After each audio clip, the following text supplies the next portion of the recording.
ជូនពុកសុគុណភវីរី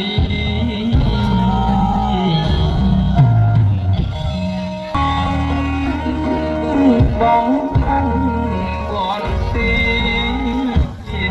សូមអត់សូមថា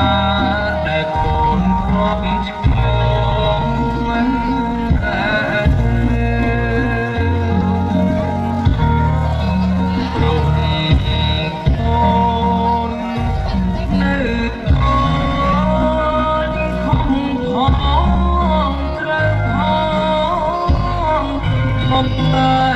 រាប់ផងអបរំប្រដា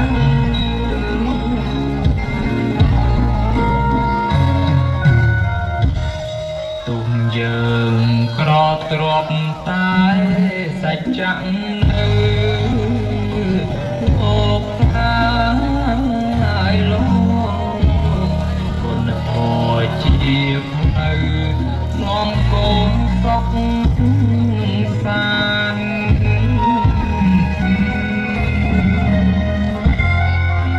កូនធ្វើតាមទុកមិនដែលភ្លេចបាននាំខ្លួនកូនបានចាកនៃទុកខា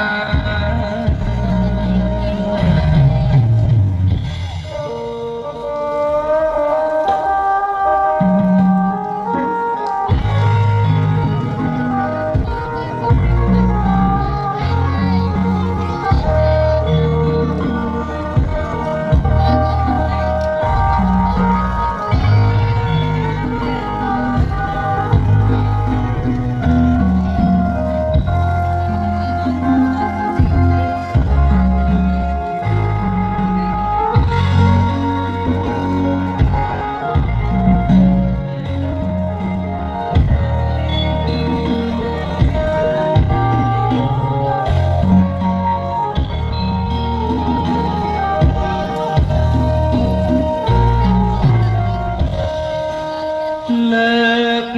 ហាត់ប្រនបងវត្តទីសូមអត់សូមថាដែលកូនខំឆ្កងមិន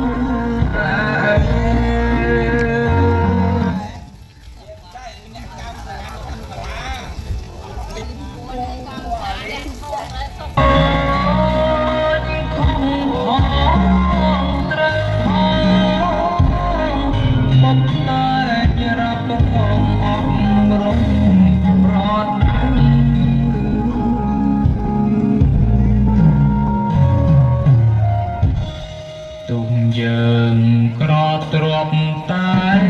សច្ចៈនៅអូខាយលងគុណធម៌ជាផ្លូវ